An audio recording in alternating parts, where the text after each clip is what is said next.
film sucks. Indie film sucks. It's the Indie Film Sucks podcast. Yeah.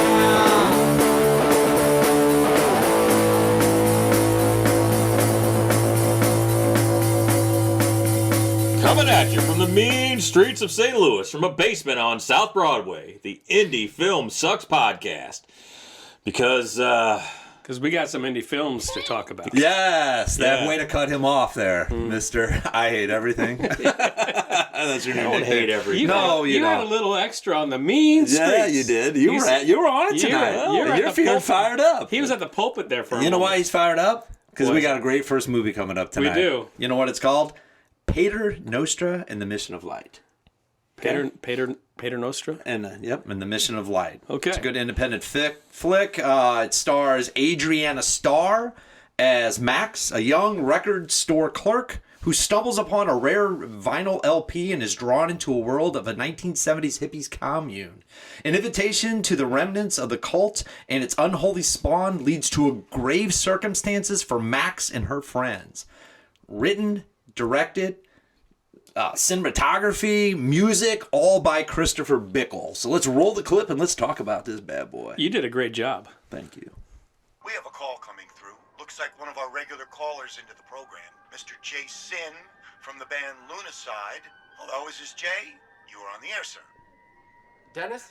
Hey, this is Jason again. I know it's not tonight's topic, but I'm with a friend who recently acquired all the Pater Noster and the Mission of Light records. I wanted to see if you could talk a little bit about... That's Pater Noster. Right. Does your friend have the Rotas album? All except for that one. That's a relief for your friend. It's one of the 2 cursed records we've discussed on this program. Only 4 copies are known to exist. The owners of those copies are rumored to have been met with incredible misfortune. Word has it, the lucky ones destroyed their copies. And the unlucky ones? The unlucky ones went insane or killed themselves. Of course, this could all be urban legend, designed to sell records. It is, after all, one of the most expensive records ever sold online. My friend said someone from Mission of Light contacted her directly. That would be astounding if true. No one has had any contact with anyone from the Mission of Light since they disappeared in the mid-1970s. Tell me, is your friend there with you? Yeah, hang on. Hello, You're on the air with Dennis Waverly. Who am I speaking with? Max. Max Clay? You claim to have been contacted by one of the most mysterious and fascinating cults of the modern era. Yeah. A group that cultivated the greatest minds of the esoteric underground. They created GMO technology that is still not understood today. Sick. Grew superfoods they sold in a small chain of holistic restaurants. Wrote books that combine psychology, sociology, chemistry, and occult practice. If that wasn't giving you a ride, I don't know. I don't know what to tell you. Chris, Greg, why don't you start with this one? Yeah, please do. Okay. All right, so, again, didn't know what to expect. This is completely outside of our circle, this film. And I got to say, man, when this film started, it sucked me in immediately. I absolutely loved the first half of this film. Same. I did. And I was like, man, I really dig this. I dig this style. I dig the aesthetics. I dig the acting. I dig everything about it. I dig the concept. You know, it's kind of like Clerks, but they're all ladies in a record store. Yep. And I really liked it. And the second half, they got to the cult part, and it's basically, it's very much a 70s kind of folk horror cult film. And for me, the second half kind of fell off a bit, and for a couple of reasons. I mean, I still liked it, but because it got really bloody in the second half, which is fine. Yes. But some of the, let's just say, the unfortunate demise of the people in the film just kind of drug on a bit for me. It honestly did. And then there were like 3 chases in the film, which seemed like there were too many. And there was a bus chase, which was kind of cool, but I thought ultimately it was kind of pointless. So I was like, man, I like the first half of this film so much, and the second half really kind of brought me down. But then the ending for me brought it all the way back. Yeah. And the end credits was basically another film in and of itself, and I really, really loved that. So it's kind of mixed for me, but the first half was great. The second half was hit or miss because some of the what they did to the people, because it's a horror film. It's pretty graphic. It's not so much that it was graphic; it was just too drawn out. You know, it's kind of like, man, let's get on with the show here. I think that's a very fair assessment. Brock, what were your thoughts? Oh, way to go, huh? Yeah. So I will agree with Chris for the most part. The first half I enjoyed. It really wasn't. I was kind of curious when it was going to get to the point of the story, to be honest, because it took a while. The first half, it took a whole half, really, to get to this commune. And I did, the acting was fine, the directing was fine. I enjoyed the first half as well. I started to care a little bit about the lead actress. Yep. And then the second half started, and I started liking her less, to be honest. She seemed like she was just too much about herself and didn't care about the people who cared about her so much. Well, that was, not to cut you off, but that was my kind of issue with her, because she only really cared about these records, it seemed like. Yes. And it was like, man, are you that self-centered that you only care about getting these records? So self-centered, you know, I don't want to give anything away, so watch it, but, you know, she makes a choice to go for records when she could have done something else, and it didn't help out the cause at all, because she's so But it moved the focused plot along, for sure. Okay, sure. But so I liked the first half quite a bit. I thought it was kind of groovy. It was gritty. It had a gritty feel. Groovy. Oh, yeah. Come on, you just fuck that all up, dude. Okay. It was groovy because it's a 70s setting. Okay. I mean, it was shot in today's setting, but it is really had a lot of throwback, like Greg has said, to the 70s hippie movement, which was really cool. I mean, some of these, I don't know how this director, writer, producer, cinematographer, all of it. Man about town. Yeah, he really got some pretty cool locations. Yeah, Christopher Bickle, yeah. Yeah, and he had a crazy amount of records. If those were his, I don't know if he just borrowed them, but man. Oh, yeah, there's a scene in the main character's house where it's this wall of vinyl. Yes. All four walls, it looked Yeah, like. And they were actually pulling them out. And I know at the end of the credits they said support local record stores. Absolutely. So there was some connection there, and they definitely utilized that extremely well, because that was impressive. But I thought the actors kept my attention. I thought they did a very solid job. Adria Starr, I thought, did a nice job. I thought Mike Anderson as the Pater Noster, was Pater Noster. Yep, was very effective. So kudos to them. Kudos to the director and the FX. And that's where I was going to go, Brock. Is a special kudos to the FX in this thing, because for that alone, I think that second half was impactful. If you're into folk horror movies, if you're into these kind of movies where, boy, he for as the movie gets started, once he gets there, he really lets loose on some things, even though it kind of lost me a little bit. And I thought there was a few things at the end there, not the end, but in that middle to end section I was kind of like, okay, could have done some stuff for me, could have done without some stuff. But then, I won't spoil the end. The end brought me back, and I went, "Thank you, thank you for that end," because it brought me right back to the beginning. That's where I was at. And when you bookend this thing perfectly with a lot of blood, guts, horror, just different elements in that commune scene, and I kind of forgave the fact that I could have said, "There's a few parts in there that I could have done without." And also, they had playing a radio DJ, Tim Capello from The Lost Boys. Yes. The saxophone guy. I was gonna still believe. I was gonna pull that out of here as well. I mean, that was awesome. Yeah, it played Dennis Waverly. Yes, Tim Capello. man. Yes. And he killed it. Yeah, he did good. He made me still believe. Yeah. And I think, and I was listening to some of that music, I think there was an homage, and hopefully we're going to have Mr. Bickle on sometime to join us on the podcast. Hopefully that happens for us.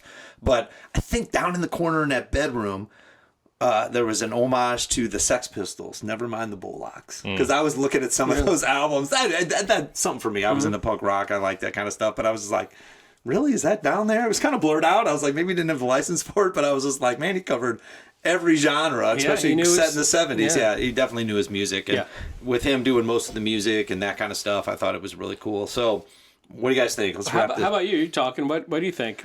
You know, I'm going to, if we're going to go out of 5, Yeah. I'm going to go 3. 3 sucks? 3, yeah. 3, whatever we're figuring out how to make these things. 3 stars. Yeah, 3 Yanks if you want to go for this movie. 3 Yanks and a cut, I suppose. Yeah, I go 3 out of 5 stars. Okay, myself. stars, yeah. Yeah, so this movie for me, it's not my type of movie that I'm typically going to watch.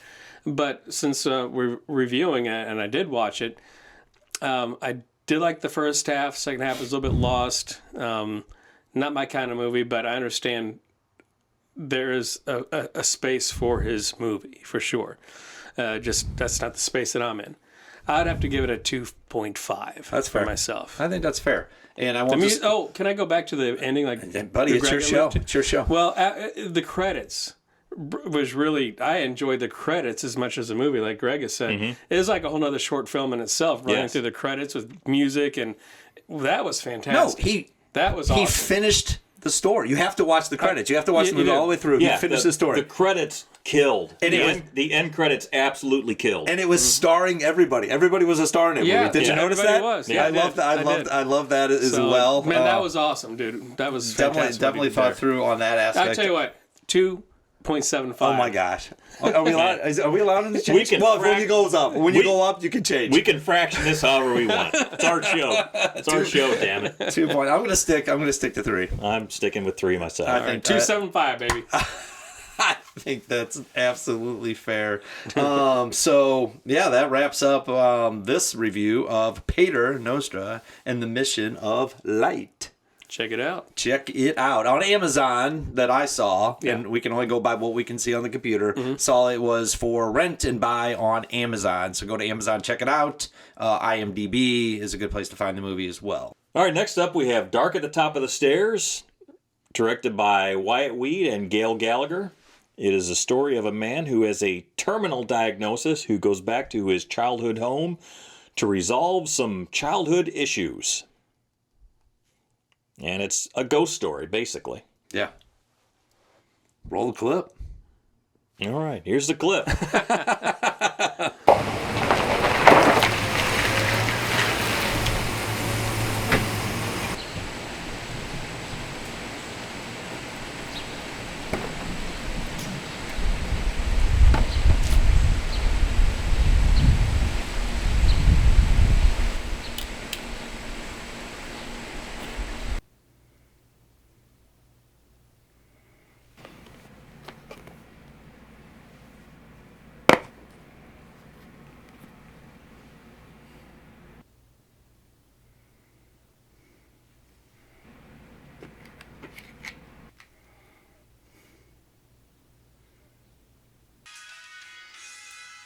What do you want to hear me say, man? I can keep things simple, and I can tell you what you want to hear. Or I can tell you what I think. I want you to tell me the truth.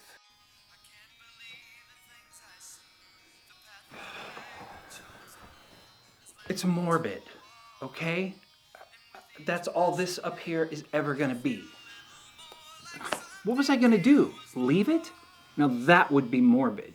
No, you clean up the mess, you repaint. You know, you move on, you have some fun with it. Did what happened up here affect you in any way? I mean, did it upset you? Of course I was upset, okay? And I mourned. But you move on with life, okay? You know, this house is fantastic. I love it. Why waste it? All this house will ever be, as far as I'm concerned, is a crime scene. Now, can we go downstairs and talk? This movie flows the entire time. I mean, I think it's got a beautiful pace to it, and I think it really tells the story of one man in a common man situation where he's diagnosed with something, right? A terminal brain tumor. Terminal brain tumor, and how he has to deal with that. And then there's something else that happens in his life. And then there's a past that's revealed during this movie. But he ends up going back to his childhood home, and he has to deal with these certain things. For a one-man show, basically, is what this was, with Wyatt Weed starring in it. I thought Wyatt's performance was extremely powerful and kept me engaged the entire time. The fact, I think this was... how do you say, with the FX and those things and that kind of stuff, I thought it was extremely realistic on how he pulled it off. I had some jump scares, so it was more of a ghost story for sure. Yes. On that kind of thing. So overall, I think it was a very impactful movie from start to end. What fails in a lot of independent films is caring about the lead character throughout the film. There was not an issue with that in this movie. You wanted to know what was going on with this character the whole way through. And it is a ghost story, but there's a lot of suspense throughout the whole movie. I was looking for that, yep. A lot of eerie shots. A lot of things you don't know what's going to happen around a corner, possibly. But one thing that kind of stood out to me from the beginning of the film, when he was, diagnosed with a brain issue, you wonder if things are really happening, or is he just imagining this type of thing happening? So I kind of felt that way when I was watching the film. Either way, it didn't matter because it's still full of suspense, So the acting, I thought, was pretty good. And I don't know, I'm probably not giving anything away in the movie, but Wyatt plays a couple different characters in the movie. And you really don't know that during the movie, because he pulls it off really good with some acting skills, which I was pretty impressed by. Mm-hmm. Not to mention the fact that knowing how the movie was made, because it was a COVID movie. Yep. And there's no crew. There's no cast except for himself for the most part. And he pulled it off.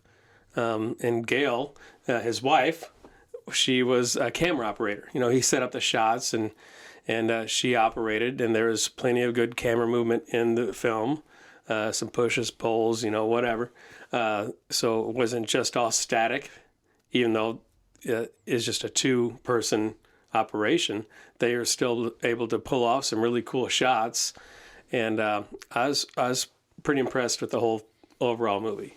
Yeah, I thought the camera and the lighting were another character in the movie. Yeah, for sure. So, Greg, what are your thoughts? So here's the thing I liked about the film a lot.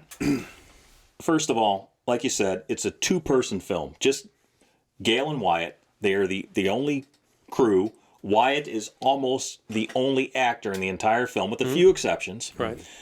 And they shot this thing in their own home for about $2,000. Pretty cool. And they shot it on their own time, on their own schedule. And, man, it works really well as a ghost story. Mm-hmm.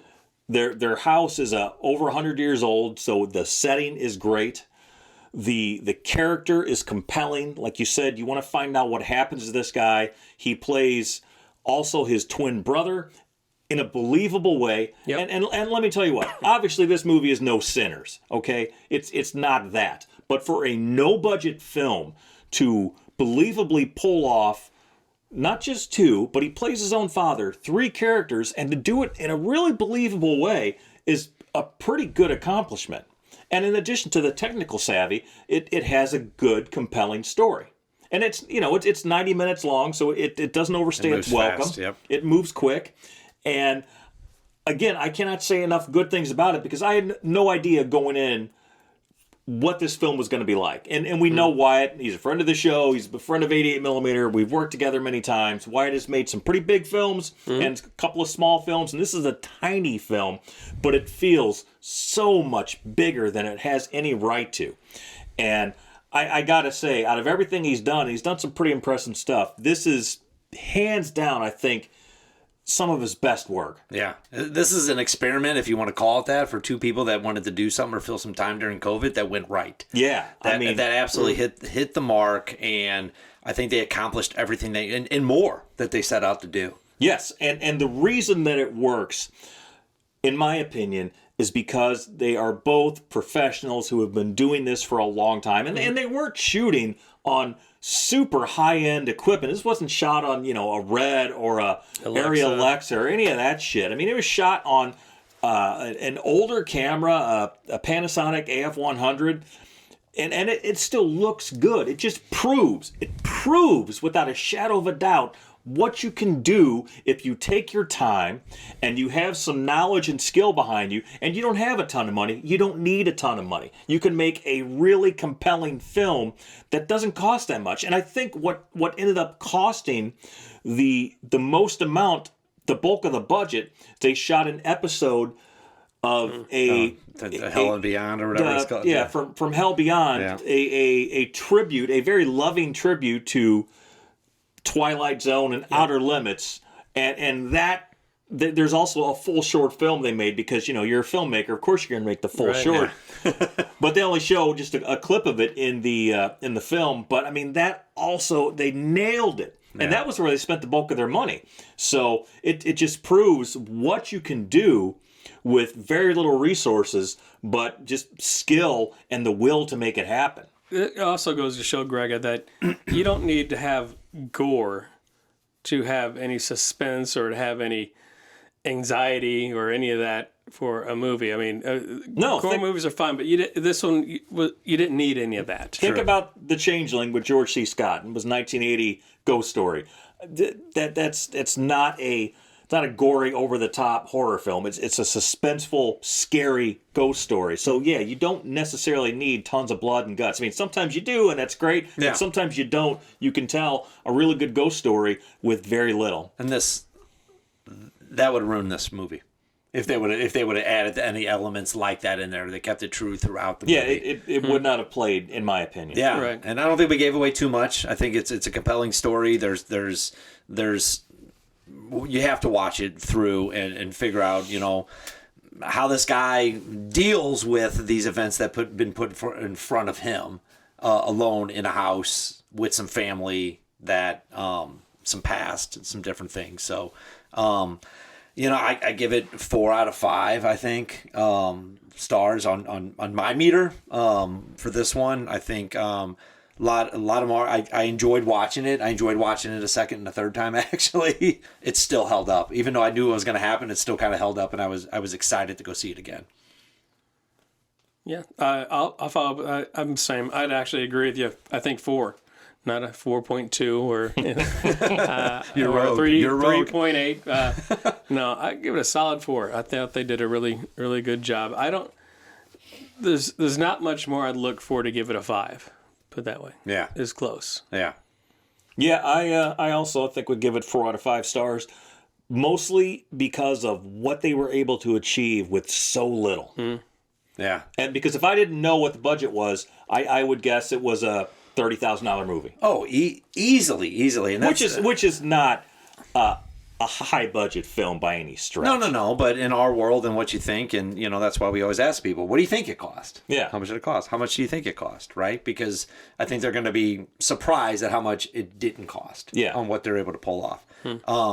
Yeah. Check out this movie. It's not out quite yet. When it does release, I'm sure we'll have Wyatt Gale on, talk about it a little bit more. But we're going to be excited to promote this one on Indie Film Sucks podcast.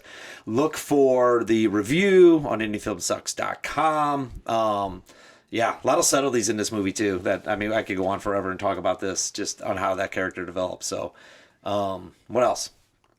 I guess that's about it, man. Yeah. All right. Yeah, keep making movies. Yeah, exactly. Unless we talk about what we normally talk about at this point What's of the that? show. Just highs tonight. Yeah, just highs. No, There was no lows. Sometimes there's lows. Was there an in-between? There's an Yeah, in-between. there definitely was an in-between. On? The Indie Film Sucks podcast, brought to you by 88mm Productions, and go to indiefilmsucks.com. It's on all the social places that you find all that shit. The reviews are on the website. Yes. You can find the reviews on the website. You can submit to get your own films reviewed, and we will give you an honest review. Yes, and the goal is to have filmmakers we're intrigued by on the show. Yes, so go ahead, hit us up on the site. You can submit to get on the show, and we'll do what we can. Because, we're so booked up. Because we are, yes, exactly. But we keep watching films like Dark at the Top of the Stairs. I think we're gonna be pretty excited to keep doing this. Yep, let's go. Let's do it. Good night. Indie film sucks. Indie film sucks. It's the Indie Film Sucks